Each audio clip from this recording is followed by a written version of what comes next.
Özbek, Türkmen, Uygur, Tatar, Azer bir boydur.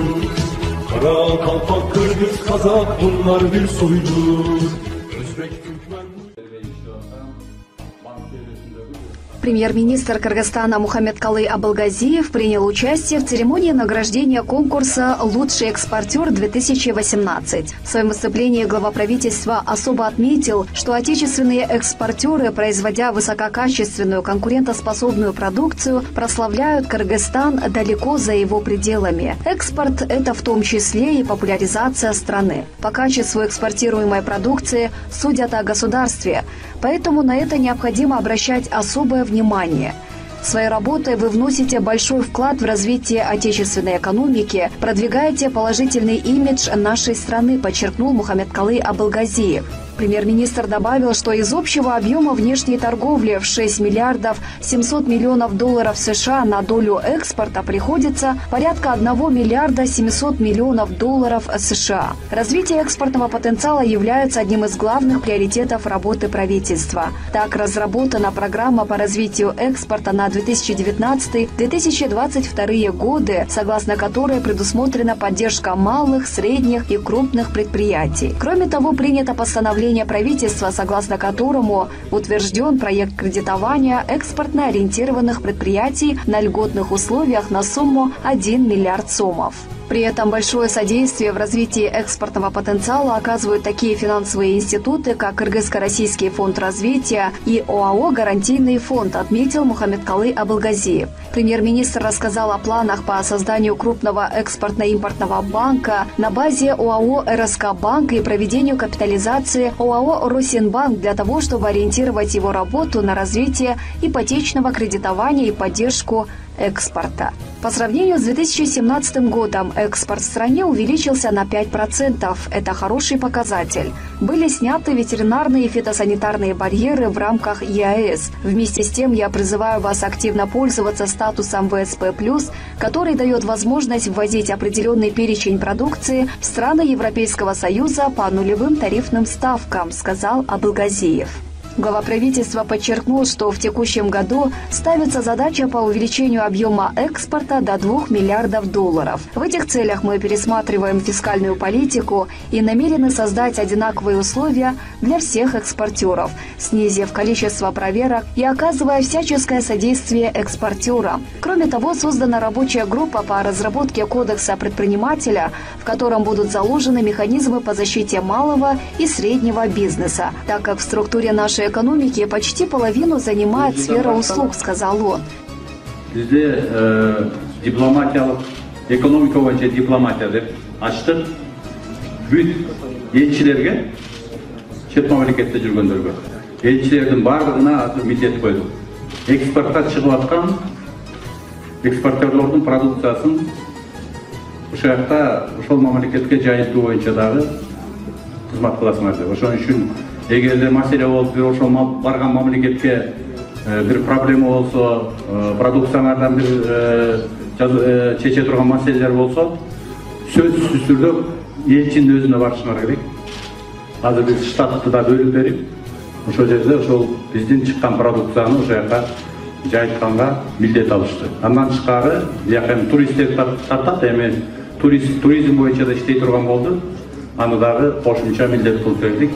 Эң башкысы сиздерге ошолор барганда үйүңөрдү уккандай, жардам бере тургандай болуш керек. Эгер болбой бир мүчүлүктөр боло турган болсо, анда бизге айтсаңыздар болот. Ошол элчилерге дагы таянабыз. Рахмат баарыңарга, ийгилик, уюштургандарга да ийгилик, ден соолук каалайбыз баарыңарга. Премьер-министр отметил, что перед дипломатическими представительствами в зарубежных странах поставлена задача по продвижению отечественного экспорта. По завершению мероприятия премьер-министр вручил награды победителям конкурса «Лучший экспортер-2018». Скажите, пожалуйста, чем вы отличились от других производителей колбасных изделий? Меня зовут Аскат Абдрахманов, я являюсь директором по развитию торговой марки «Тойбос». Чем мы отличились? Ну, наверное, тем, что мы больше всех старались, чтобы мы только в 2018 году, как Кыргызстан вошел в Евразийский экономический союз, мы начали экспортировать нашу продукцию в Казахстан. То есть, получается, мы только первый год завершили экспорта, и нас оценили, значит, успешно, мы считаем. Еще только Казахстан, да, экспортируете вы? В дальнейшем какие страны имеете в виду, будете экспортировать? Ну, в первую очередь, это наши соседи. Это как бы Узбекистан, Таджикистан, Россия. Я вас поздравляю. Сегодня вы тоже получили диплом от руки премьер-министра Кыргызстана. Спасибо. Генеральный директор Осон Актерм. Наша компания специализируется на экспорте отечественной продукции. Это натуральный мед и пчелопродукты, сухофрукты. С какого года вы работаете? С 2011 года вот по сей день. В каких странах экспортируете вашу продукцию? Мы экспортируем нашу продукцию в страны Ближнего Востока, Эмираты, также государство Катар, Кувейт и Оман. Стараемся с каждым годом расти, как и другие компании. Это наша цель. Мы хотим увеличить, конечно, географию нашей деятельности. В этом году мы увеличили, в 2018 году, в 2019 году, то есть уже у нас в плане еще другие страны. Это страны Европы, Норвегия. Поэтому мы только вот с каждым годом на увеличение идем. Также мы экспортируем в Японию, в Китай частично. У нас в плане сейчас агротуризм. Это что-то новое для нашего рынка. И мы не только на экспорт, но и внутри страны хотим привлечь наших туристов. У нас уже есть. И на агротуризм мы приглашаем и уже имеем проект. Мен Самиева Базаргүл, Осо Базико Стайл фирмасынан биз жеңил өнөр жай тармагында иштейбиз. Ушу өкмөт тарабынан берилген дипломго ыраазыбыз. Биз өзүбүз аялдардын жеңил кийимдерин өндүрөбүз. Кайсы өлкөлөргө? Бизде көбүнчө кымыш өлкөлөрүнө экспорттолот. Москвага, Россияга, Казакстанга, Өзбекстан, Тажикстанга.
В ходе мероприятия возвышались государственные флаги 15 стран.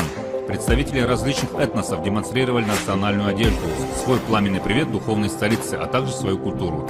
Украсили форму ансамбля национальных музыкальных инструментов, музыкальные произведения и другие виды народного творчества. В рамках форума состоялись разноформатные мероприятия, в том числе дебаты и встречи. В завершении руководители вузов обсудили насущные вопросы в системе образования и пути их решения. Ректорлардың бас қосып атқан себебі На встрече ректоров обсудили один из наиболее актуальных и проблемных вопросов. В каждом из вузов, представители которых сегодня здесь присутствуют, обучаются иностранные студенты. К примеру, полученные дипломы не котируются в Узбекистане, Азербайджане, поэтому необходимо наладить единую систему образования. В прошлом году форум прошел в Баку. В этом году было принято решение провести его в значимом для тюркского мира городе Туркестан. Главная цель – налаживание дружеских связей между тюркскоязычными странами, а также сформировать новый современный взгляд в сфере образования и науки.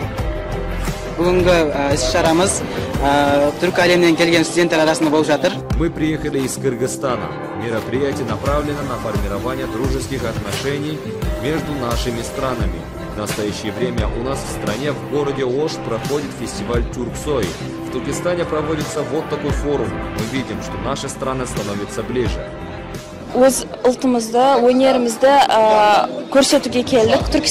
В прошлом году форум прошел в Баку, теперь проходит в этом замечательном городе, пропитанном духовностью и историей тюркских народов.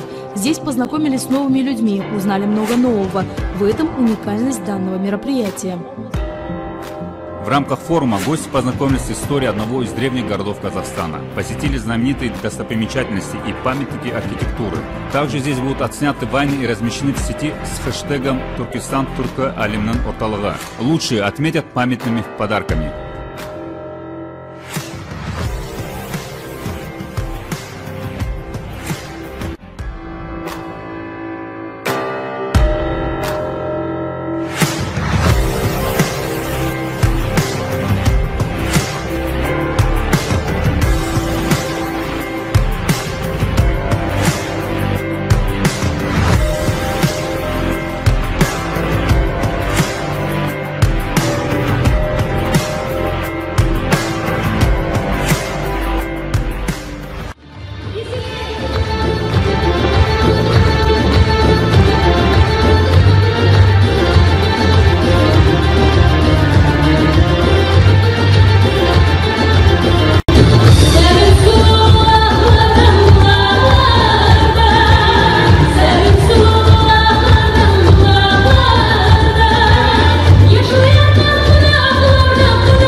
На днях турецкий образовательный центр «Тамер» в Бишкеке организовал традиционную концертную программу под названием «Песни напоминают нас», которая состоялась в Государственном театре оперы и балета имени Малдыбаева. Концерт получился интересный. 10 конкурсантов, участвовавших в финале конкурса песен, организованного «Тамер», соревновались с красивыми песнями.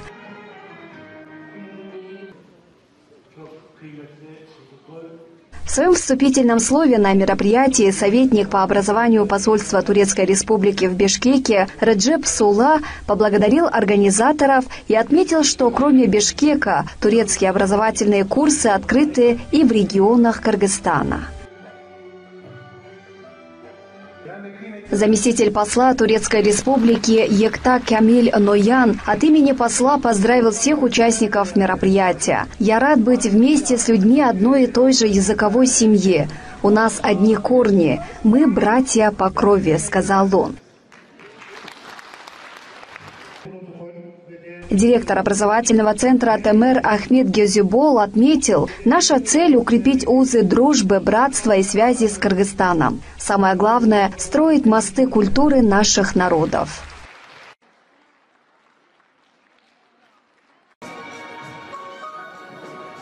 А главный спонсор программы Turkish Airlines разыграл 2 билета по маршруту Бишкек-Стамбул-Бишкек.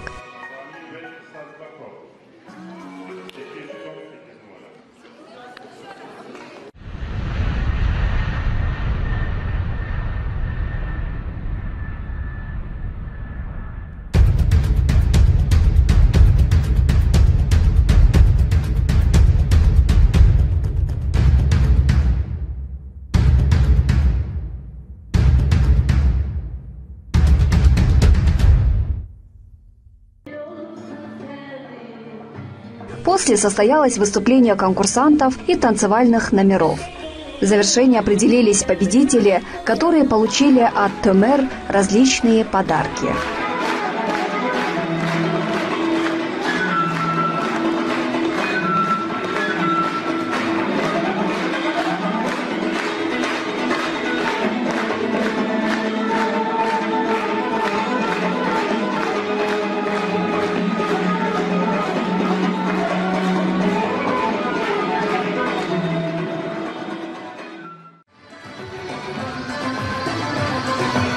Nobody has run away.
Мая жители Гагаузской автономии отмечают праздник Хедзерлес, День Святого Георгия. Его история насчитывает тысячелетия. В основном связан он с приходом лета и началом посевного года. В Приднестровье гагаузская община решила вспомнить традиции и историю этого праздника.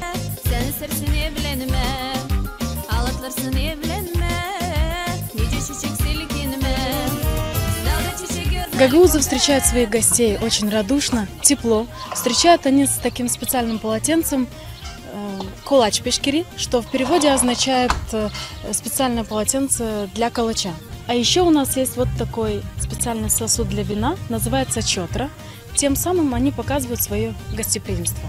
Этому празднику более 3 веков, что определенно придает ему значимости. В этот день во всей гагаузской автономии выходной. Гагаузы переодеваются в народные костюмы, разные регионы представляют свои традиции и особенности кухни. В этот день не характерно было пользоваться ножами, то есть рубкой костей. Почему? Потому что считалось, что если прибегается к рубке костей или использованию ножа, то покалечится скот в течение года. То есть в этот день люди пекли лепешки, хлеба и дарили их, чтобы год был благородным и урожайным.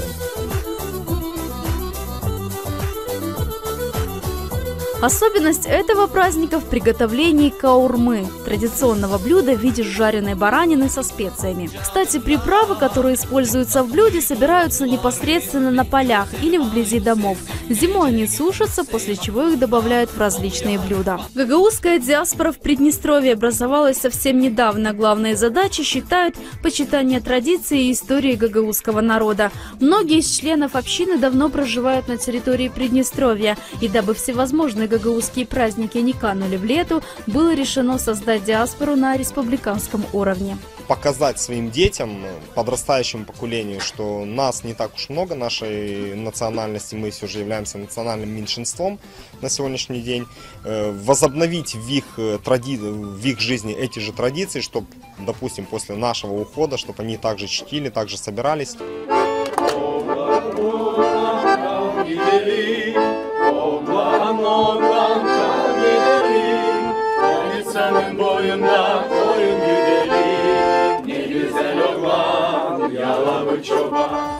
Это песня, которую исполняют практически на всех праздниках, и Хедзерлес не исключение. Она называется «Аглан».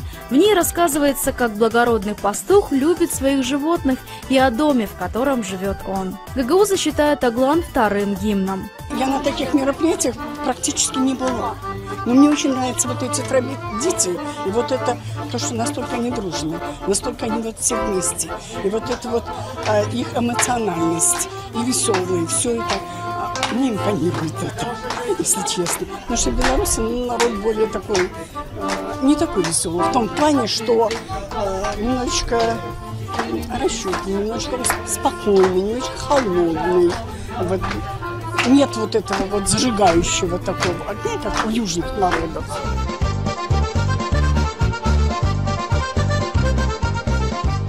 Гагаузские танцы – неотъемлемая часть любого праздника. После трапезы все гости обязательно танцуют под веселые народные гагаузские песни.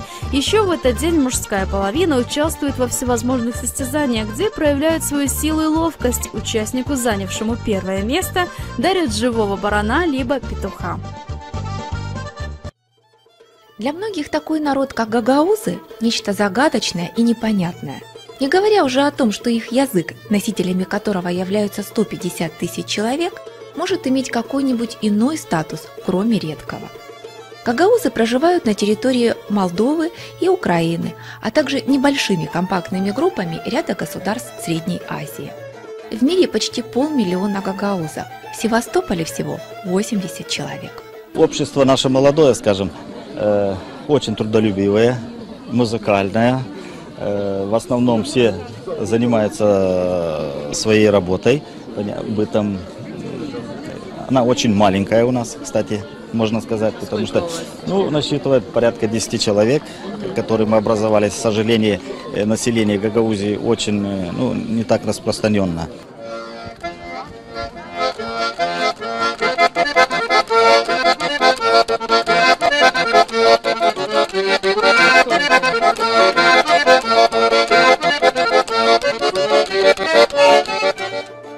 Гагаузы – потомственные скотоводы. Но на Украине и в Молдавии со временем на первый план вышло хлеборобство и виноградарство. Хедерлес – это большой праздник весны. Как говорится потомками наши, это два праздника – Хедерлес и праздники вина. Это начало года, весна, когда начинаются трудовые будни, скажем, там посев, урожай и все, лето люди трудятся. А осенью отмечаем праздник вина. Это после того, когда уже все поля убраны, урожай убран, все в порядке, все в достатке. Люди отмечают как бы благополучие года того, который как бы уже прошло. Hoş geldiniz dostlar. Buyurun bizim yurtaya. Sizinle hepsimiz birden biraz konuşalım bizim bugünkü yurtta. По-русски будет это «добро пожаловать в наш дом». Приглашаем вас угостить у нас, опробовать наши блюда и пожелать всем прекрасного настроения. Гостей всегда встречают хлебом, солью и бокалом доброго буджакского вина, знакомят бытом и обрядностями гагаузского народа. Один из основных продуктов земледелия гагаузского – это вино, которое, как поется в одной песне, поддерживает нас физически, естественно, морально. Мы его не пьем, чтобы выпить. Мы его пьем, чтобы получить удовольствие. Гагаузы жили в окружении разных народов. И, естественно, с каждого народа брали, да и сейчас, по-моему, немножко берут что-то в себе. И получалось, что вот в одной деревне одно, в другой деревне другое. И когда гагаузы жили в районе, который называется Добруджа, который сейчас находится на территории Болгарии, этот район, и кусочек этой территории в Румынии, у них было одно окружение. Но когда они 200 лет назад, в конце 18-го, начале 19 века, переехали в Буджакские степи, стало совсем другое окружение. Естественно, оттуда они что-то взяли, что-то привезли. Тут другие народы что-то внесли. Но поскольку гагаузы в основном не воинственный народ, с теми гуляли, повеселились, с этим погуляли, повеселились, посмотрели, понравилось, и тут что-то понравилось. В итоге получилась такая ассимиляция культур разных народов. Гагаузский язык получил письменность на основе кириллицы в 1957 году. С этой даты начинается история гагаузского литературного языка, хотя книги издавались и ранее на приспособленных алфавитах – греческом, старорусском, румынском и арабском. В Гагаузии долгое время не было своей письменности. Народ сохранял свой язык и свои обычаи и культуру. И один из Михаил Чакир впервые издал книгу на гагаузском языке. Это был перевод Ветхого Завета. Это было в 1905 году. Вообще письменность Гагаузии постепенно была сначала на русской буквами кириллицы, а в последнее время сейчас на латинице. Вот основные книги рассказывают об истории Гагаузии, о ее культуре, о происхождении гагаузов, как они жили, что они участвовали в различных сражениях, как в Первой мировой войне, как во время революции, так и в Великой Отечественной войне. Необходимо отметить то, что гагаузы всегда стремились к службе. Вот эта фотография Это очень старинная фотография, она датируется 1865 года. Здесь видно гагаузы, которые служили в царской армии. Это мы фотографию взяли у своих родственников. Это показывает то, что они не сидели просто так, хоть их и мало было. Они все равно принимали какие-то участия, какие-то мероприятия защиты нашего Отечества и нашей Родины. Долго у гагаузов сохранялись традиции большой семьи. Женились рано, в 16-18 лет. Один из обрядов – посвящение молодых в семейные люди. После – свадьба. Гуляли обязательно 3 дня. Основная гулянка это попадает на 12 часов ночи, как такой называется большой стол, где начинается основная масса. На празднике здесь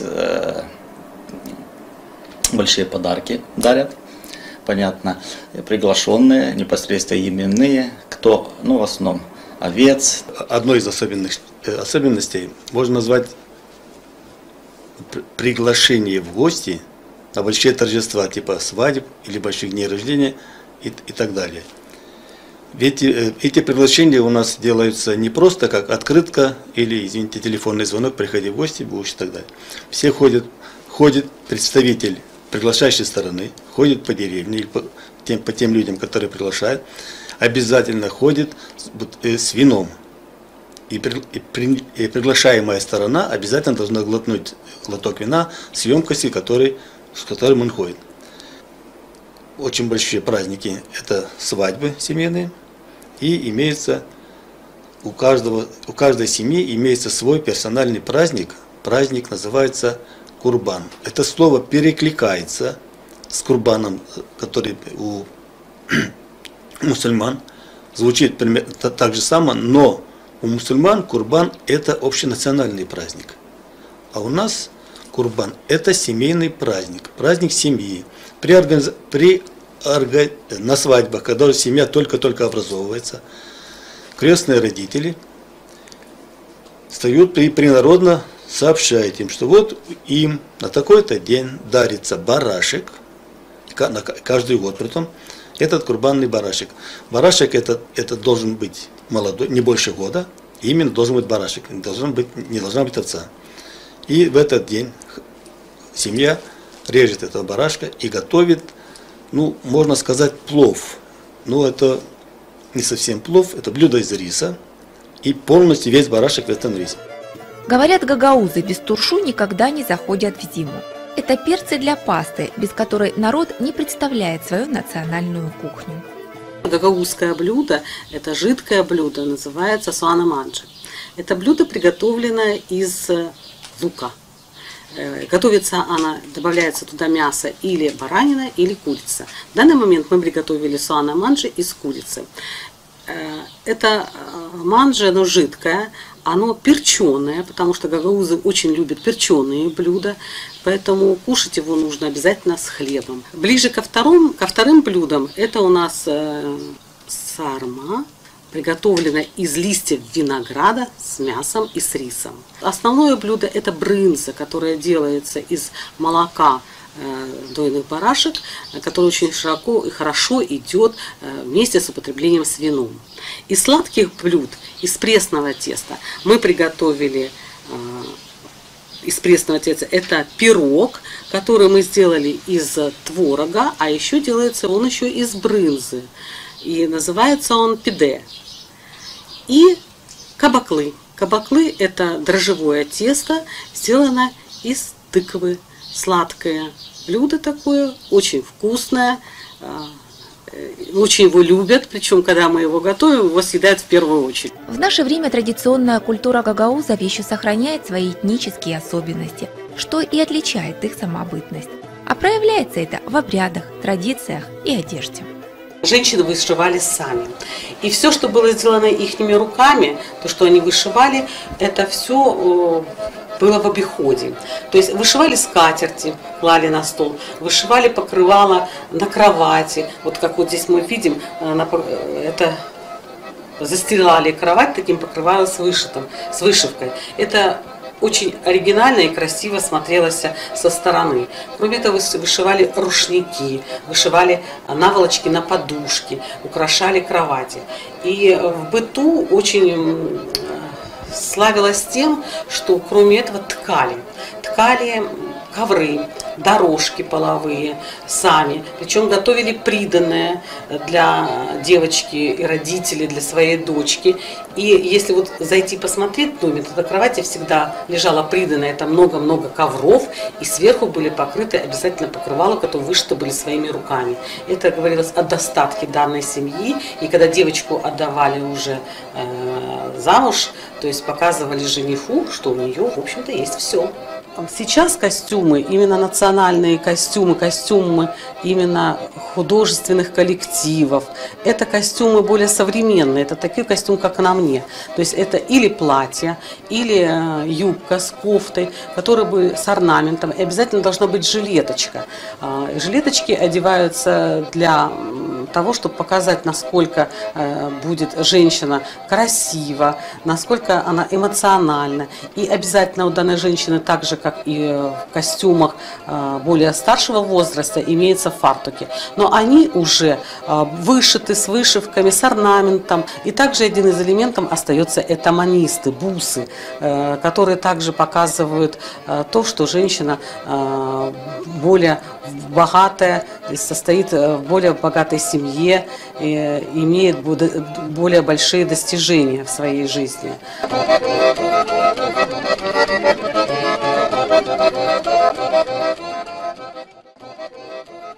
Провозглашенное народным волеизъявлением 19 августа 1990 года Гагаузская республика и узаконенная парламентом Республики Молдова 23 декабря 1994 года автономия открывает перед гагаузским народом новые перспективы.